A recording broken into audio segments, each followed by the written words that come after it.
तो भगवान भोलेनाथ की कृपा और कृपा का प्रसाद कितना महान है, इसकी कोई कल्पना नहीं कर सकते हम लोग। आपने मार्कंडेश्वर जी महाराज जो दक्षिण भारत में स्थित हैं, मार्कंडेश्वर जी, उनके बारे में ये नाम तो जरूर सुना होगा। मार्कंडेश्वर शिवलिंग दक्षिण भारत में है।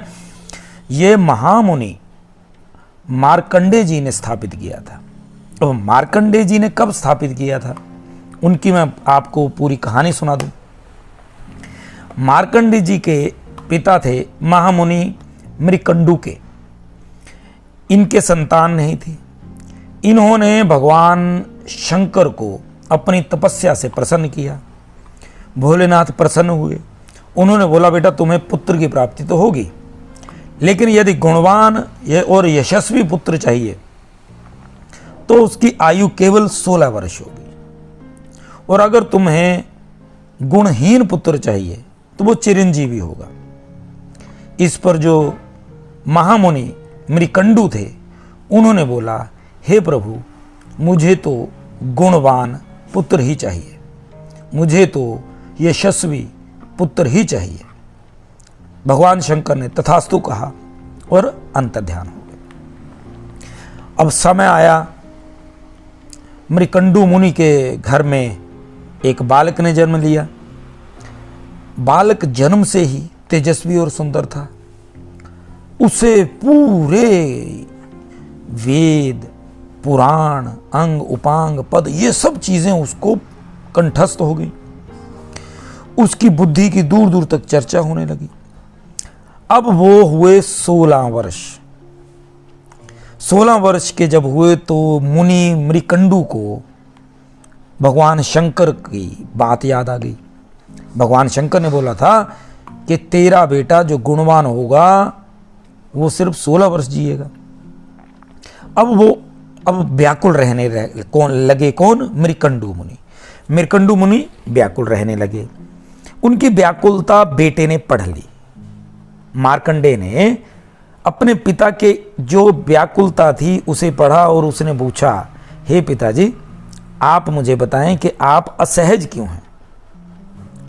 पहले तो पिताजी ना नुक्कर करते रहे, इधर उधर की बातें करते रहे, लेकिन फिर पिताजी ने दुखी मन से पूरा वाक्य सुना दिया कि भगवान शंकर ने जब वरदान दिया था तो क्या बोला था।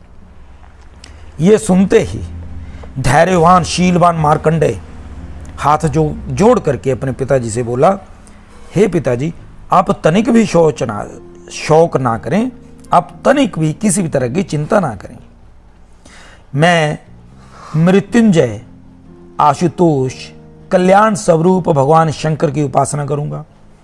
मैं उनको प्रसन्न भी करूंगा और मैं अमर भी हो जाऊंगा। आप ये बिल्कुल चिंता ना करें। ये बात माता पिता ने सुनी। माता पिता जी बहुत खुश हुए। किसने?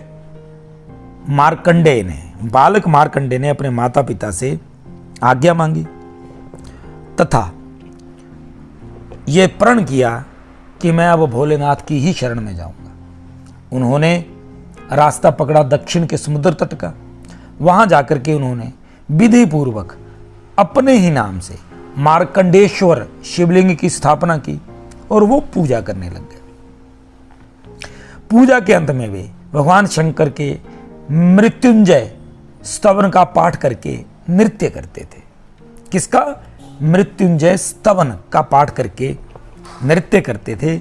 उस स्तोत्र से भगवान शंकर बहुत प्रसन्न हुए। 16वें वर्ष के अंतिम दिन मृत्यु का समय आया और कालदेव सामने प्रकट हुए। मार्कंडे ने कहा, हे महामने, हे काल, जब तक मैं भगवान भोलेनाथ का मृत्युंजय नामक महास्तोत्र पाठित कर रहा हूं, मुझे उसको संपूर्ण करने दें।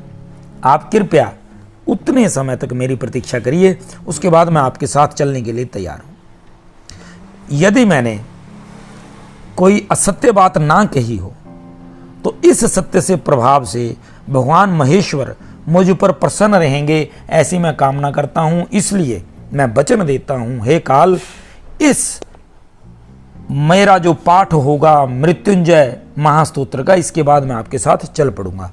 इतना सुना तो काल ठहाके मार करके हंसा और क्रोध में बोला, अरे दुर्बुद्धि बालक, ब्राह्मण के घर जन्मा है, गंगा जी में जितने राजकण हैं उतने ब्रह्माओं का इस काल ने संहार कर दिया।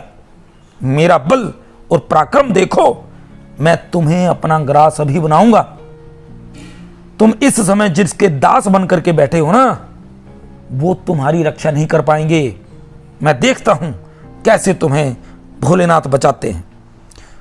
काल ने हुंकार भरी पूरे जोर के साथ, और जैसे ही मार्कंडे को जबरदस्ती पकड़ने की कोशिश करी, एकाएक मार्कंडेश्वर शिवलिंग से भोलेनाथ प्रकट हो गए।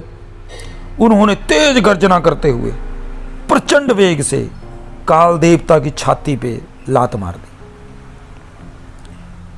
लात मारी, जैसे ही कालदेव अभी संभलते, भोलेनाथ ने त्रिशूल निकाला और उसकी तरफ मारने के लिए तैयार हुए।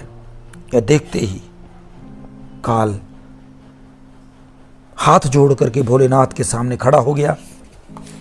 काल ने भगवान से क्षमा मांगी और अपनी गलती को सुधारते हुए मार्कंडे जी को छोड़ करके काल भगवान भोलेनाथ को प्रणाम करते हुए वहां से चला गया।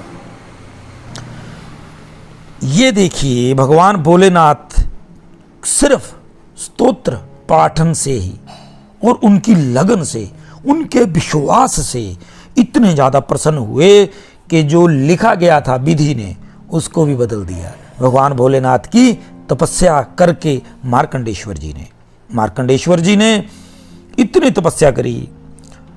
उस तपस्या के बारे में गुरु वशिष्ठ जी कहते हैं कि मार्कंडे जी द्वारा रचित यह जो स्तोत्र है, भगवान शंकर के समीप विश्वास पूर्वक बैठकर, यानी शिवलिंग के समीप विश्वास पूर्वक बैठकर जो भी इसका पाठ करेगा उसे मृत्यु का भय नहीं रहेगा, वो कालातीत हो जाएगा, ऐसा भगवान ऋषि वशिष्ठ ने वचन दिया है। तो ऐसे भगवान शंकर हैं हमारे, जिनकी तपस्या से आप काल को भी पार पा सकते हैं। तो फिर आपके जो दिनचर्या में दिक्कतें हैं उसको अगर आप दूर कर पाएं, इसमें कोई आश्चर्य नहीं होगा। हर हर महादेव।